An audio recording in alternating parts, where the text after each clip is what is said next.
My fourth piece of advice is to be willing to ask questions. So you're going to make that leap from being a renter to a homeowner. It's a huge change.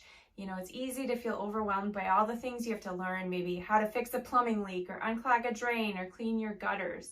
But just remember that everyone that owns a home started somewhere and without experience. So use this as an opportunity to seek help of maybe the older, wiser homeowners or, parents, relatives.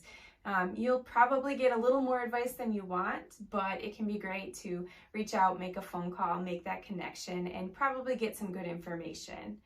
You can also check out our trusty YouTube videos, but there's just a treasure trove of DIY stuff on YouTube.